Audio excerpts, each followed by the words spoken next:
This story was sent to me by one of our listeners. They wished to remain anonymous, but they insisted that what they experienced was real. I used to work night shifts at a small gas station off the highway. It was one of those places people only stopped at when they were desperate, low on gas, out of snacks, needing a quick break from the road. Most nights, I'd get a few truckers, some late night travelers, but otherwise it was just me, the buzzing of the fluorescent lights, and the hum of the fridge coolers. It was quiet, almost too quiet sometimes, but I liked it. I liked the isolation, or at least I used to. One night, around 2:30 a.m., a man walked in.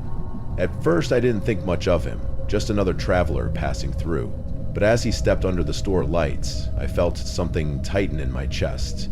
He was tall, pale, and his clothes looked wrong. Not vintage, not thrift store old, just unnatural. The fabric looked faded, like it had been washed too many times, but stiff, like it had never been washed at all. His movements were slow, deliberate, like he was too aware of each step he took. He didn't look at me. He just walked to the back of the store, past the coolers, and stopped. Didn't grab anything. Didn't browse. Just stood there, facing the wall. I remember feeling cold. The store was warm, but the air around me felt like it had dropped 10 degrees. I called out, "Hey man, you need help?" But he didn't respond, just stood there, still as a statue. I should have left him alone. Something deep in my gut told me that, but I had a job to do. So I stepped out from behind the counter, my footsteps sounding too loud in the quiet. As I walked closer, I noticed something strange. His shadow, cast by the flickering fluorescent lights, wasn't shaped like him. It was taller, and the head was wrong. It was elongated, like something with horns or antlers. My stomach turned, but I kept walking. I told myself it was just a trick of the light. "Hey man, you alright?" My voice sounded unsteady. He didn't answer. Then, slowly, he turned around. But here's the thing. His body turned. His shadow didn't. My breath caught in my throat. And his face... God, his face was almost human, but off. His eyes were too wide, too dark. And when he grinned, his lips stretched too far, revealing teeth that weren't human. Sharp, jagged, like something that had chewed through bone. I took a step back, nearly knocking over a display. The lights flickered again, and for a split second his form, his true form, seemed to glitch.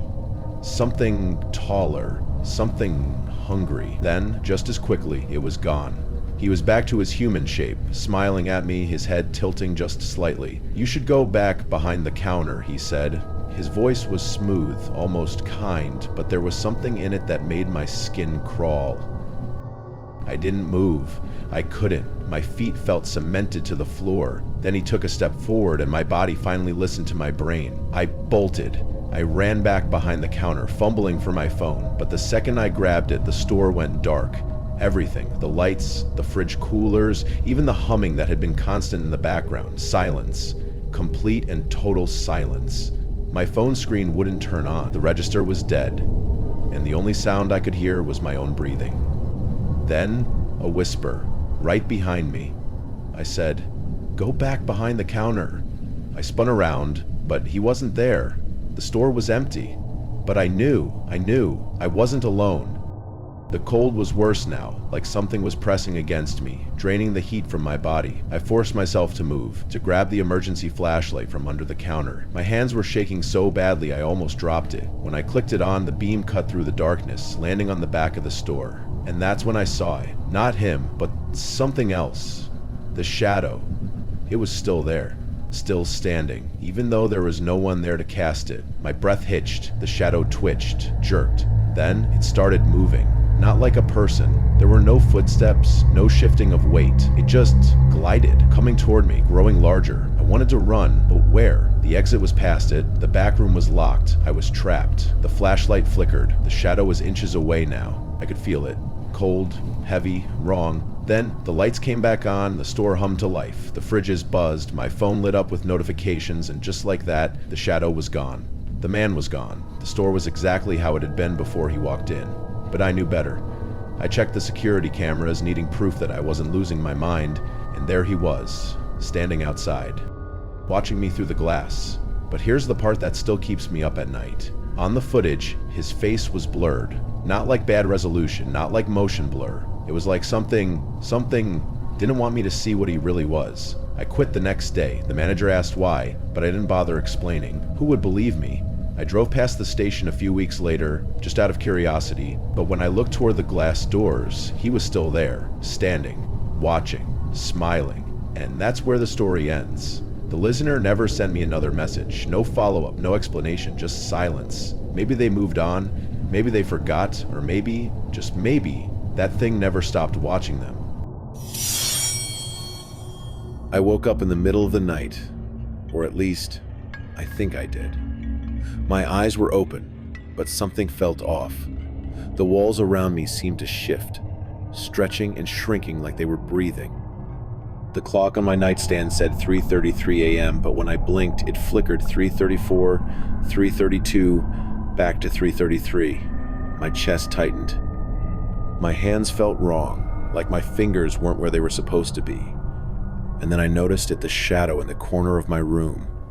It had eyes, too many eyes, watching me, waiting.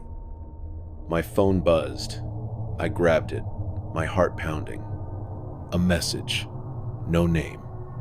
Just 2 words, wake up. I froze. My hands were shaking. Was I dreaming? I pinched my arm, pain shot up my skin. Real.